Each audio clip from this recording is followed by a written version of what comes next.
नमस्कार, आप देख रहे हैं प्राइम टीवी और मैं हूं आपके साथ नंदिनी यादव। मुख्तार अंसारी को पूर्वांचल का खौफ माना जाता था, लेकिन बाहुबली हमेशा काम नहीं आता और इंसान की करनी आखिर उसके सामने आती ही है। जिस अवशेष राय हत्याकांड में मुख्तार अंसारी दोषी पाया गया, फिर उसे उम्र कैद की सजा सुनाई गई। चलिए जानते हैं वह पूरा मामला क्या था। देखिए हमारी ये खास रिपोर्ट। मुख्तार कातिल करार। 31 साल बाद इंसाफ, मुख्तार का हुआ हिसाब। जेल में बंद मुख्तार कभी नहीं आएगा जेल से बाहर। अवधेश राय हत्याकांड में गुनाहों की मिली सजा। पूर्वांचल का वो बाहुबली जिसके हुक्म से वहां का पत्ता पत्ता हिलता था, उसी बाहुबली के हिसाब का समय आ गया है। एक के बाद एक मामले में मुख्तार अंसारी को सजा मिल रही है। वो रो रहा है, माथा पकड़ रहा है और अब कहीं कोई सुनवाई नहीं हो रही है। तो वहीं आज एक हाई प्रोफाइल केस में मुख्तार की किस्मत का फैसला हो गया है, जहां मुख्तार अंसारी को उम्र कैद की सजा सुना दी गई है। वो केस था high profile murder case Awadhesh Rai हत्याकांड का। तो वहीं इस मामले पर मुख्तार पक्ष के अधिवक्ता अखिलेश उपाध्याय और अवधेश राय हत्याकांड पक्ष के अधिवक्ता अनुज यादव ने इस फैसले पर क्या प्रतिक्रिया दी है, वो भी सुनिए। लेकिन कोर्ट ने इसको रेयरेस्ट ऑफ रेयर केस नहीं माना और उनको आजीवन कारावास की सजा और 1 लाख जुर्माना 302 में, और यदि जुर्माना नहीं अदा करते हैं तो 6 महीना और जेल में भुगतनी पड़ेगी। कहने का मतलब यह है कि अब मुख्तार अंसारी को अवधेश राय हत्याकांड में आजीवन जेल में बिताना होगा। अवधेश राय हत्याकांड का जो एक बहुत ही ब्रूटल मर्डर 91 का था, जिसमें मुख्तार अंसारी के मुकदमे में फैसला आना था, आज न्यायालय एमपी एमएलए कोर्ट द्वारा फैसला सुनाया गया, जिसमें मुख्तार अंसारी को आजीवन कारावास की सजा और 1 लाख रुपए जुर्माना हुआ है। उस वक्त अवधेश राय कांग्रेस के नेता थे और हत्या से पहले कई बार पिंडरा के विधायक भी रह चुके थे, और वो कांग्रेस के मौजूदा रीजनल प्रेसिडेंट अजय राय के बड़े भाई थे। अवधेश राय के मर्डर की यह घटना 3 अगस्त 1991 की है। 3 अगस्त 1991 के दिन सुबह का समय था। बनारस में हल्की बारिश हो रही थी। अवधेश राय और उनके छोटे भाई अजय राय घर के बाहर बातचीत कर रहे थे। उनकी कार भी बाहर पास में ही खड़ी थी। तभी अचानक एक मारुति वैन वहां पहुंची। वैन से आए बदमाशों ने ताबड़तोड़ फायरिंग शुरू कर दी।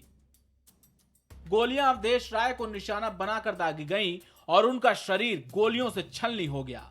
गोलियों की तड़तड़ाहट से सुबह के समय पूरा इलाका गूंज गया। अवधेश राय के छोटे भाई अजय राय कुछ कर पाते इससे पहले ही बदमाश वहां से भाग खड़े हुए। उनके सामने उनके बड़े भाई अवधेश राय का खून से लथपथ शव पड़ा था। अजय राय ने शोर मचाया तो वैन का पीछा भी किया गया, लेकिन तब तक हत्यारे वहां से फरार हो चुके थे। लहूलुहान अवधेश राय को तुरंत कबीर चौरा अस्पताल ले जाया गया, जहां उन्हें मृत घोषित कर दिया गया। जहां यह हत्याकांड हुआ वहां पास में ही चेतगंज थाना मौजूद था। गोलियों की जोरदार आवाज के बावजूद भी पुलिसकर्मी वहां से बाहर नहीं आए। कांग्रेस नेता के इस मर्डर से पूरा पूर्वांचल सहम गया। पूर्व विधायक और अवधेश राय के छोटे भाई अजय राय ने इस मामले में मुख्तार अंसारी को मुख्य आरोपी बनाया। मुख्तार के साथ ही भीम सिंह, कमलेश सिंह और पूर्व विधायक अब्दुल कलाम और राकेश न्यायिक के खिलाफ शिकायत दर्ज की गई है। कमलेश और अब्दुल कलाम की अब मौत हो चुकी है, तो वहीं अब 31 साल पुराने मामले में मुख्तार को दोषी करार दिया गया है। पूर्व विधायक और बाहुबली मुख्तार अंसारी को वाराणसी की विशेष अदालत ने उम्र कैद की सजा सुनाई है। मुख्तार अंसारी को धारा 148 से 149 और 302 के तहत दोषी पाया गया है। वाराणसी के लहुराबीर इलाके में 1991 में अवधेश राय हत्याकांड को अंजाम दिया गया था।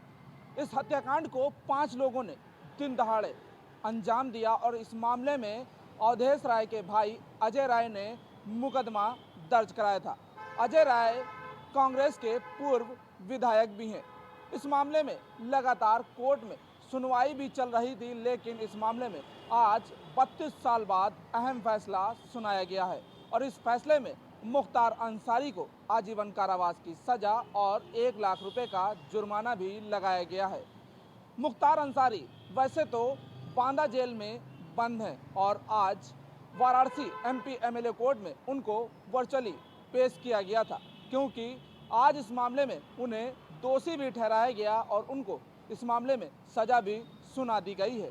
लेकिन वाराणसी एमपी एमएलए कोर्ट की सजा से मुख्तार अंसारी के वकील नाखुश दिखे और उन्होंने सुप्रीम कोर्ट और हाई कोर्ट जाने तक की बात कह डाली है। तो वहीं विपक्षी पक्ष के जो वकील हैं उन्होंने कहा कि इस मामले में आज जिस तरह से उन्हें उम्मीद थी कि मुख्तार अंसारी को फांसी की सज़ा सुनाई जाएगी, लेकिन उन्हें उम्र कैद की सज़ा सुनाई गई और उस फैसले से वो संतुष्ट भी दिखे हैं। इसके साथ ही विपक्षी वकील ने कहा है कि अगर मुख्तार अंसारी के वकील इस मामले में हाई कोर्ट की तरफ रुख करेंगे तो उसमें भी ये धमखम के साथ पूरी तरीके से अपना पक्ष रखते हुए अपनी कार्रवाई को तेज करेंगे।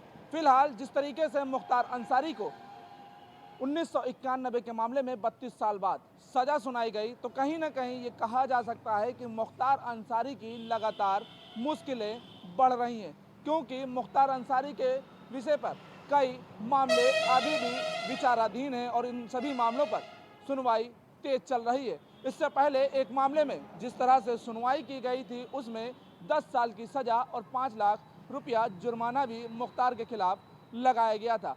फिलहाल जिस तरीके से अवधेश हत्याकांड मामले में आजीवन कारावास के साथ साथ 1 लाख रुपया जुर्माना लगाया गया है और अगर मुख्तार की तरफ से 1 लाख रुपया जुर्माना नहीं दिया जाता है तो 6 साल की सज़ा और बढ़ेगी, क्योंकि जिस तरह से प्रावधान है 302 हत्याकांड यानी कि 302 जो धारा है वो हत्या की है और इस धारा के तहत अगर कोई भी आरोपी दोषी करार दिया जाता है तो उसको या तो फांसी की सज़ा होती है या फिर आजीवन कारावास, और इसी प्रावधान के तहत आज कोर्ट ने अपना फैसला भी सुनाया है। वीडियो जर्नलिस्ट विजय कुमार के साथ मोहम्मद कलीम, प्राइम टीवी, लखनऊ। जालौन में बेटी के लिए इंसाफ की जंग में सिस्टम से निराश हो रहा है। पिता ने फंदे से लटक कर जीवन को अलविदा कह दिया। गांव में बदनामी और पुलिस द्वारा सुनवाई न होने पर रेप पीड़िता के पिता ने मौत को गले लगाया। मृत पिता और उसकी पत्नी पंजाब में रहकर गुजारा करते थे। वहीं पीड़िता अपनी दादा दादी के पास रहकर घर के कामों में मदद करती थी।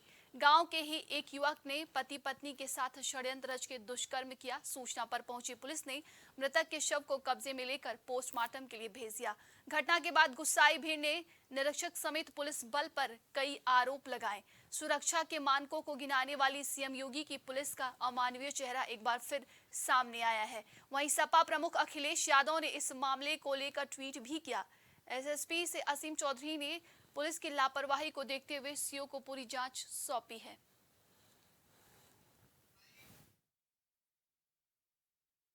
28 मार्च की बताई गई थी। उसके प्रकरण में इनके द्वारा तहरीर पर थाना 8 पर मुकदमा पंजीकृत कल कर लिया गया था। इसमें अवगत कराना है कि जो डोलू जो मुख्य अभियुक्त इसमें है वो वर्तमान में जिला जेल में एक अन्य मामले में निरुद्ध है।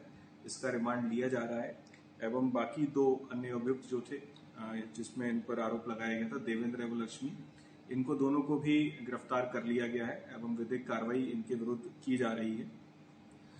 आज इसमें इस घटना में जो वादी थे, जो बच्ची के पिता थे, उनके द्वारा आज इसमें सुसाइड किया गया है और इस घटना का संज्ञान लेते हुए तत्काल वहां पुलिस बल पहुंचा। अन्य विधिक कार्रवाई इसमें की गई हम लोग के द्वारा और इसमें अब आगे की कार्रवाई इसमें की जा रही है।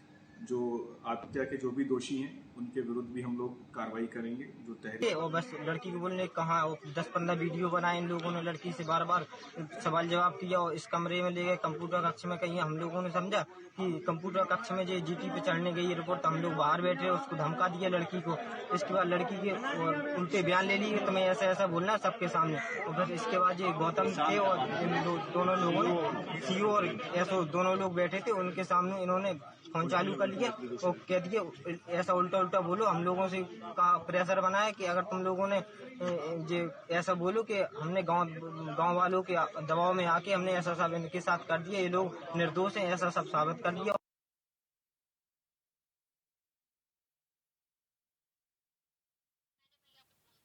ठीक है, ठीक।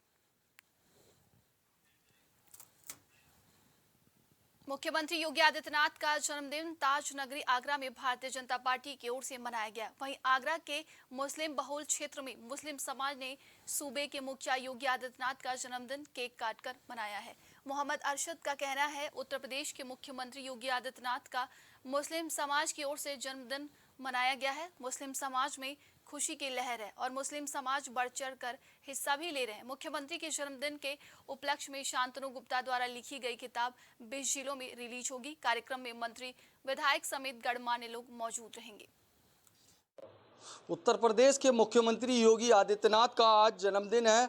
आज पूरे देश और प्रदेश में मुख्यमंत्री योगी आदित्यनाथ का जन्मदिन मनाया जा रहा है। वहीं आपको दिखा दें, आगरा में भी भारतीय जनता पार्टी के कार्यकर्ताओं द्वारा, और सबसे खास बात, आगरा के मुस्लिम बहुल क्षेत्र में मुस्लिम समाज के द्वारा मुख्यमंत्री योगी आदित्यनाथ का जन्मदिन मनाया जा रहा है। आप साफ तौर से तस्वीरों में देख सकते हैं, यहाँ पर केक रखा है और सूबे के मुखिया का जन्मदिन मनाया जा रहा है। कुछ लोग मुस्लिम समाज के हमारे साथ मौजूद हैं, आइए इनसे बात कर लेते हैं और जानते हैं। क्या नाम है आपका? अरशद कुरैशी, भाजपा अल्पसंख्यक मोर्चा महामंत्री हूँ मैं। और आज मुख्यमंत्री योगी आदित्यनाथ जी का जन्मदिन मनाया जा रहा है बड़े हर्षोल्लास के साथ, और मुस्लिम समाज में एक खुशी की लहर है कि मुस्लिम समाज भी अब जो है बढ़ चढ़ कर के हिस्सा ले रहा है और भाजपा के साथ जा रहा है। देखा आपने, मुस्लिम समाज के ये युवक हैं मोहम्मद अरशद, इनका साफ तौर से कहना है कि भाजपा के साथ मुस्लिम समाज जा रहा है। कुछ लोग और हैं, इनसे बात कर लेते हैं। क्या नाम है आपका? मेरा नाम शकीर अहमद है, मैं इसका बाढ़ अध्यक्ष। जन्मदिन मना रहे हैं सूबे की मुखिया का, क्या कहेंगे, किस तरीके से उत्साह है? जब तक सूरज चांद रहेगा योगी तुम्हारा नाम रहेगा। और क्या कहेंगे, मुख्यमंत्री का जन्मदिन है आज, आपने केक काटा है, मुस्लिम बहुल क्षेत्र है ये। हम तो ये चाहेंगे कि इस कलम के हमेशा आगे बढ़ते रहें। देखा आपने, कुछ लोग और हैं हमारे साथ, इनसे बात कर लेते हैं और जानते हैं। कुछ युवा हैं हमारे साथ, इनसे बात करते हैं। क्या कहेंगे, आज सूबे के मुखिया का जन्मदिन है? नहीं, बहुत खुश हैं हम तो, और जन्मदिन बहुत भारी अल्सब मोर्चे के साथ में मना रहे हैं और बहुत खुशी है हमें जन्मदिन मनाते हुए। कुछ लोग और भी हैं, इनसे बात करते हैं। क्या नाम है? मोहम्मद रफीक है। और आज जन्मदिन मना रहे हैं आप, केक काट कर सूबे के मुख्यमंत्री का, क्या कहेंगे, किस तरीके से खुशी है? हमें बहुत खुशी है, हमारे मुख्यमंत्री हैं, उनका लिए जन्मदिन मनाया जा रहा है और बहुत उत्साह हुआ। हम मुस्लिम समाज में हमारे मुस्लिमों का बहुत साथ देते हैं वो और सहयोग करते हैं। देखा आपने, ये मुस्लिम समाज के कुछ लोग थे जो मुस्लिम बहुल क्षेत्र में जन्मदिन मना रहे हैं। आपको बता दें कि आज सूबे के मुख्यमंत्री का जन्मदिन है और इस जन्मदिन के मौके पर एक उनके ऊपर पुस्तक भी लिखी गई है, जिसका जो नाम बताया गया है अजय टू योगी आदित्यनाथ, जिसमें उनकी पूरी ज़िंदगी का पूरा खिताब खोला गया है। बचपन से लेकर मुख्यमंत्री बनने तक का पूरा इतिहास उस किताब में बताया गया है। आज उस किताब का विमोचन होना है, उसमें उस कार्यक्रम में तमाम सांसद और विधायक मंत्रीगण भी शामिल होंगे। अपने सहयोगी उमर के साथ जीशान अहमद, प्राइम टीवी, आगरा। अमरोहा में भारतीय जनता पार्टी के नगर मंडल अध्यक्ष प्रेम सिंह सैनी के नेतृत्व में कार्यालय पर मुख्यमंत्री योगी आदित्यनाथ का जन्मदिन केक काटकर मनाया गया।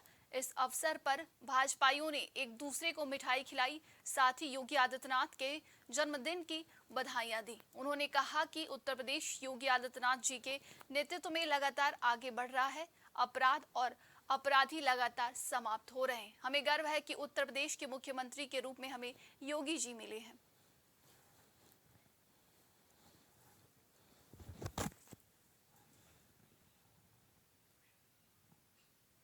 गाजीपुर की सीजेएम कोर्ट ने जंगीरपुर से समाजवादी पार्टी के विधायक वीरेंद्र यादव को 15 दिन की सजा सुनाई। सीजेएम शरद कुमार चौधरी ने विधायक को 200 रुपए के अर्थदंड से भी दंडित किया है। दरअसल कोर्ट ने विधायक को ये सजा आचार संहिता के उल्लंघन के मामले में सुनाई है। 2017 में विधायक वीरेंद्र यादव के पिता और पूर्व मंत्री कैलाश यादव के निधन के बाद उपचुनाव हुआ था, जिसमें विधायक की माता किस्मतिया देवी विजयी हुई थी। उनके चुनाव प्रचार के दौरान विधायक पर आचार संहिता के उल्लंघन का मामला दर्ज हुआ था। क्या सुनाई गई है, अब स्पेसिफिक डेट तो 2017 के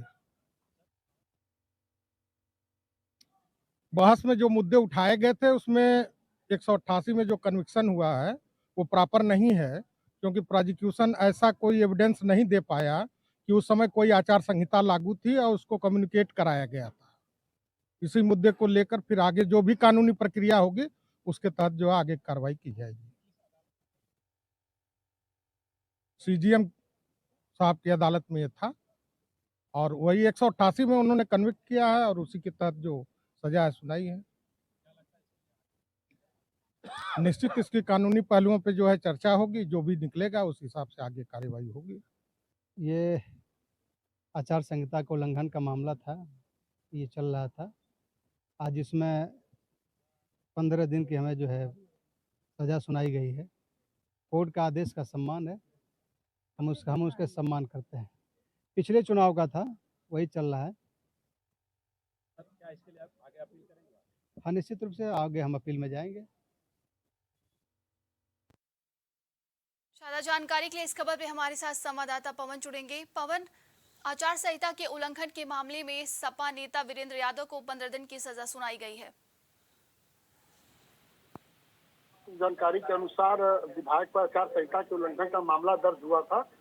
सपा विधायक वीरेंद्र यादव के वकील राजीव मोहन रायडू ने बताया कि 2017 में आचार संहिता के उल्लंघन का मामला दर्ज हुआ था। उसका ट्रायल चल रहा था, जिसमें आईपीसी की धारा 188 के तहत आज 15 दिन के साधारण कारावास और 200 रुपए के अर्थदंड सजा सीजीएम कोर्ट सुनाई है।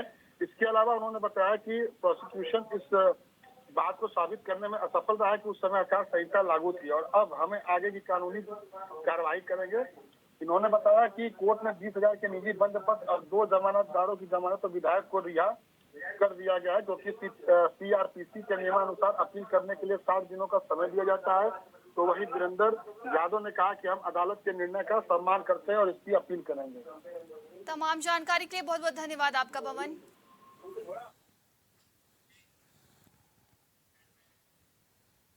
झारखंड के पूर्व मुख्यमंत्री रघुवर दास कुशीनगर पहुंचे, जहां पर प्रधानमंत्री नरेंद्र मोदी के नेतृत्व में राज्यसभा सांसद कृष्णलाल पवार के साथ प्रभारी मंत्री सतीश शर्मा ने एक होटल में प्रेस वार्ता की।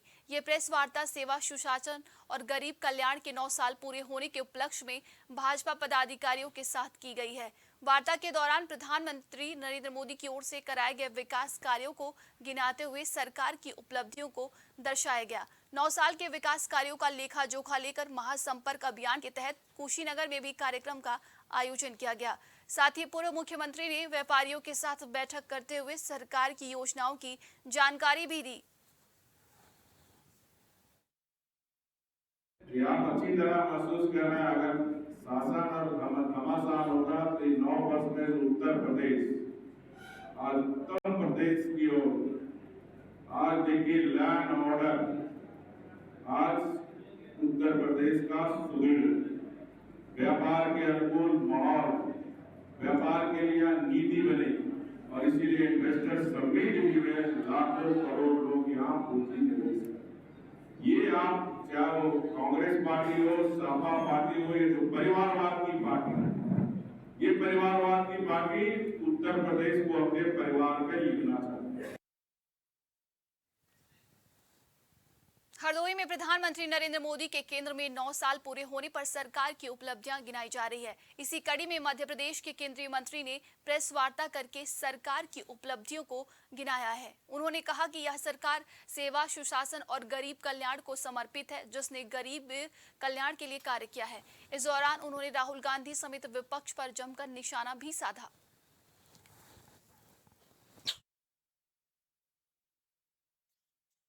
उत्तर प्रदेश के परिप्रेक्ष्य में हम बात करें या देश के परिप्रेक्ष्य में हम बात करें, भारतीय जनता पार्टी की सरकार ने कानून व्यवस्था को चुस्त दुरुस्ती से लागू किया है।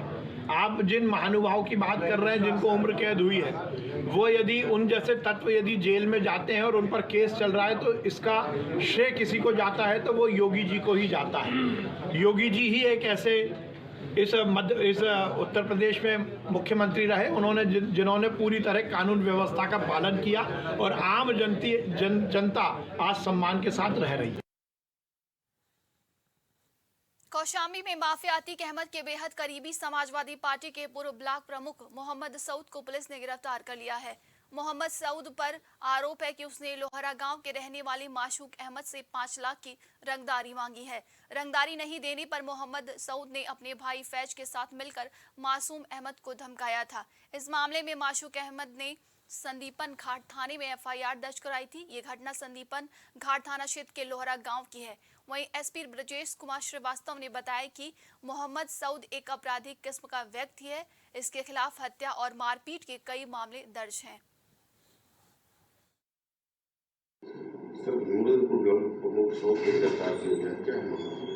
हाँ, ये अब्दुल सऊद ये मूरतगंज का पूर्व ब्लॉक प्रमुख भी रह चुका है। इसके खिलाफ एक अभियुक्त थाना संदीपन घाट पर रंगदारी वसूलने का दर्ज हुआ था उसी में इसकी गिरफ्तारी की गई है। ये पुराना शातिर अपराधी है और मृतक अपराधी अतीक अहमद का भी काफ़ी करीबी और सहयोगी रह चुका है। इसमें एक अभियुक्त अभी फरार है, उसकी भी बहुत शीघ्र गिरफ्तारी करेंगे। इसकी एक लंबी क्रिमिनल हिस्ट्री है जिसमें हत्या और रंगदारी वसूलने के पूर्व में भी अभियुक्त पंजीकृत रहे हैं। इसमें हम बहुत शीघ्र गैंगस्टर एक्ट की भी कार्रवाई करेंगे और अन्य कड़ी विधिक कार्रवाई भी करेंगे। आंध्र प्रदेश के अलावा अन्य प्रदेशों में इसकी क्रिमिनल हिस्ट्री है क्या? ये इन सारी चीज़ों की हम लोग विवेचना के दौरान जो भी तथ्य आएगा उसे अपडेट करेंगे।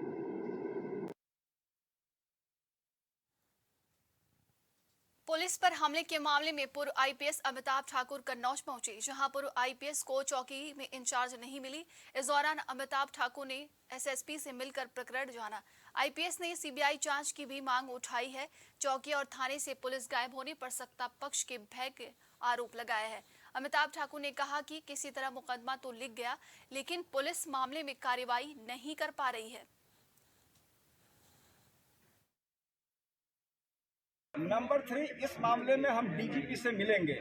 नंबर 4, यदि सांसद जी को ऐसा लगता है कि उनके साथ अन्याय हुआ है, उनके साथी के साथ अन्याय हुआ, तो एफआईआर दर्ज करावें। अगर उनको लगता है कि वह इसमें सीबीआई जांच की मांग करें, वह सत्ता में है और सब जानते हैं कि वो अपने आप को मजबूत सांसद कहते हैं, वो सीबीआई जांच करावें, हम सब उनके साथ हैं। लेकिन आरोप क्या है? इस आरोपों में पुलिस ने बिल्कुल वाजिब एफआईआर, जो प्रथम दृष्टया एफआईआर पूरी तरह से साफ दिख रही है, वह सीसीटीएनएस पोर्टल पे है, सार्वजनिक पटल पे है। सांसद जी पे माँ बहन की गालियां देने का आरोप है, सांसद जी पे हाथापाई करने का आरोप है, सांसद जी पर चौकी जलाने का आरोप है, सांसद जी पे इन लोगों को धमकाने का आरोप है। ये सारी बात सर जिस पुलिस भाग रही है, पुलिस मेरी समझ में, जो मेरा अपना एक्सपीरियंस है, मेरी समझ में वह एफआईआर जो दर्ज की है मुझे फर्जी नहीं दिखता है। प्रथम दृष्टया वह अनुसंधान का विषय है। टीपी गायब।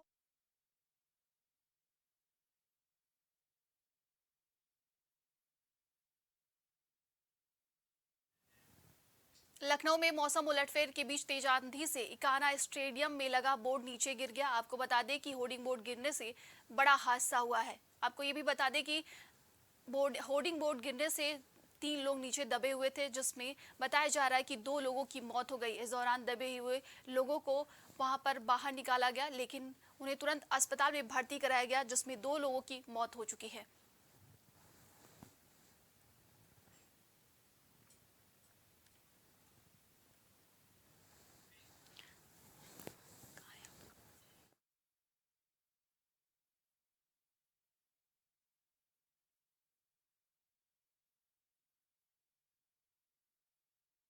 पर तेज आंधी से लखनऊ के इकाना स्टेडियम में लगा होर्डिंग बोर्ड नीचे गिर गया, जिसमें 3 लोगों के दबे होने की सूचना सामने आ रही थी। वहीं पर उन्हें तत्काल बाहर निकालकर अस्पताल भिजवाया गया, जहां पर 2 लोगों की मौत हो गई है।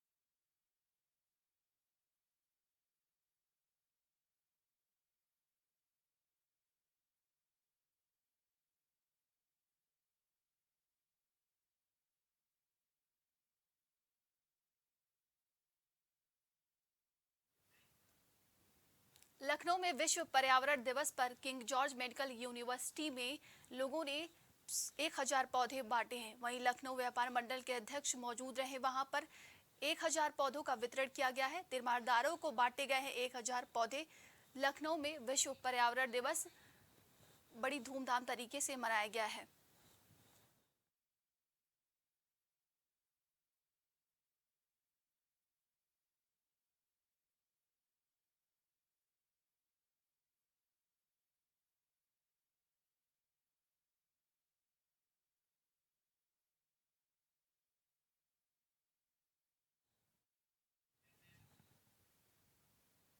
लखनऊ में डीसीपी पश्चिम राहुल राज और एसीपी सुनील राज ने पुलिस मोबाइल चोर को गिरफ्तार किया है। चोरी के 9 मोबाइल फोन बरामद कर लिए हैं।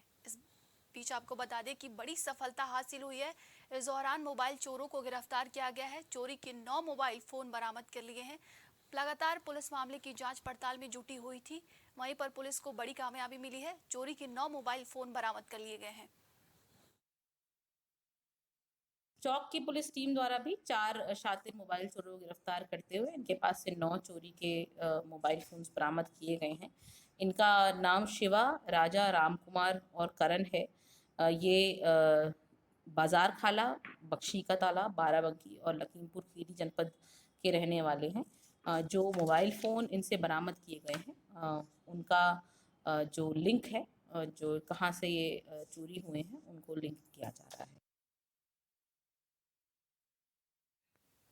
प्रतापगढ़ में पर्यावरण दिवस के मौके पर प्रकृति प्रेमी रामचंद्र ने पुष्प वाटिका में सामूहिक कार्यक्रम का आयोजन हुआ, जहां रामचंद्र उपाध्याय मौजूद रहे। वहीं आपको बता दें कि पर्यावरण दिवस पर पुष्प वाटिका में सामूहिक कार्यक्रम का आयोजन हुआ, जहां पर पौधारोपण भी किया गया। इसके साथ ही वहां पर कई अन्य पौधे भी लगाए गए हैं। पर्यावरण दिवस पर पुष्प वाटिका में सामूहिक कार्यक्रम का आयोजन हुआ था प्रतापगढ़ में।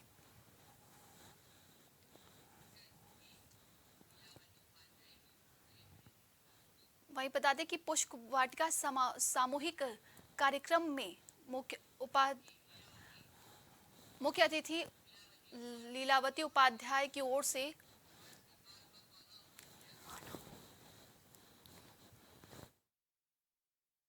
जीवन के लिए कितना जरूरी है ये हम इनको जो है अवेयर कर रहे हैं, बता रहे हैं।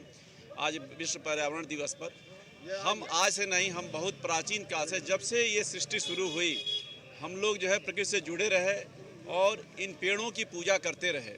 कभी नीम की पूजा जो है नीवा माई के रूप में किया गया, तो कभी पीपल की पूजा जो है वासुदेव भगवान के रूप में किया गया, आंवले की पूजा जो है विष्णु के रूप में किया गया।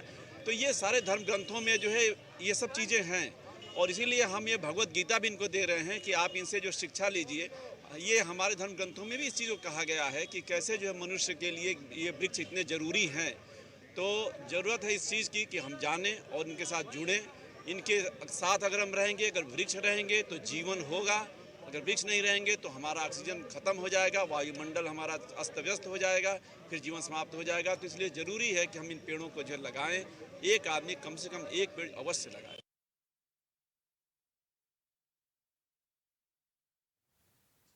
खबर बुलंदशहर से है, जहां पर 5 करोड़ की लागत से खुर्जा की 14 किलोमीटर लंबी रोड बनेगी। आपको बता दें कि छतारी के लोगों को ये लाभ मिलेगा।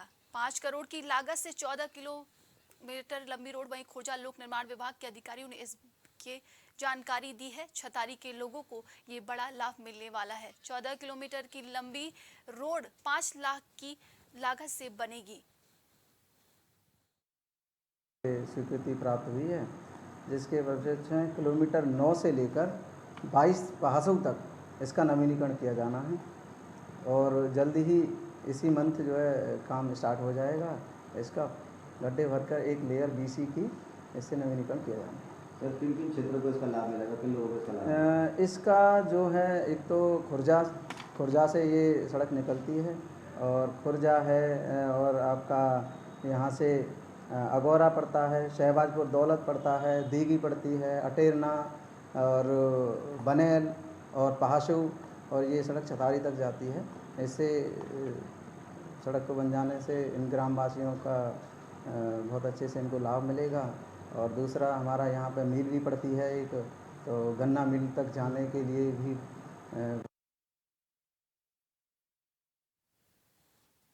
कानपुर में आए दिन सराफा व्यापारियों के साथ लूट और चोरी की घटना सामने आती रहती है। वहीं पुलिस कमिश्नर से कानपुर सराफा व्यापारी के प्रतिनिधि मंडल मिला। लूट की घटनाओं को लेकर एक ज्ञापन भी सौंपा गया है। वहीं पुलिस कमिश्नर से पूरा प्रतिनिधि मंडल मिला, जिसमें एक ज्ञापन सौंपा गया। इस दौरान सराफा व्यापारियों ने कहा कि पिछले 2 सालों में लगातार देखा जा रहा है लूट और ज्वेलरी व्यवसाय पर हमले हो रहे हैं। व्यापारियों के साथ न्याय होना चाहिए। हम बता देते हैं, उत्तर प्रदेश सराफा एसोसिएशन के अध्यक्ष श्री जैन और उनके पदाधिकारी सदस्यगण यहाँ पर आए थे। उनके द्वारा हाल ही में जो लूट की घटना हुई है चापड़ मार के, उसके संबंध में तथा इसके पूर्व में जो घटनाएं हुई है जिनका खुलासा नहीं हुआ है, उसके संबंध में एक ज्ञापन दिया है। साथ ही साथ उन्होंने ये भी पुलिस से अपेक्षा की है कि जो सराफा मंडियां हैं उनमें आवश्यक पुलिस की गश्त रहे, विशेष करके जब दुकानें बंद होती है, तथा उन एरियाज़ में संदिग्ध व्यक्तियों की चेकिंग भी लगातार की जाए। अभी 2 दिन पहले किदवई नगर में एक घटना हो गई जिसने एक व्यक्ति ने हमारे व्यापारी को वर्मा के यहाँ चापड़ से हमला किया। उसने बहुत साहसिक कदम उठा करके उसका मुकाबला किया और किसी तरह अपनी जान बचाई। उसको पुकार देने पर जो बगल के दुकानदार हैं उनको पकड़ करके पुलिस के हवाले कर दिया। अब क्वेश्चन ये है कि जब हम लोग कोई घटना की रिपोर्ट देते हैं तो उसके ऊपर तुरंत कार्रवाई नहीं होती है। उससे तुरंत कार्रवाई नहीं होने से हमारे व्यापारियों को असंतोष है। 2021 से मामले निलंबित हैं, उसके बारे में हम लोगों ने बात करी। जो भी पुराने केसेस हैं उसको जोगदंड जी से मिले, आयुक्त से, पुलिस कमिश्नर से, उन्होंने पूरा आश्वासन दिया है कि सारे पे कार्रवाई करी जाएगी। जोगदंड जी एक शरीफ और निष्ठावान ऑफिसर हैं, वो जो आदेश देते हैं उस पर हमें कोई तकलीफ नहीं है। आज के लिए उत्तर प्रदेश की खबरों में बस इतना ही। देश दुनिया की तमाम खबरों के लिए देखते रहिए प्राइम टीवी। नमस्कार। कुछ भाव पुष्प। आप देख रहे हैं प्राइम टीवी, सच साहस सरोकार।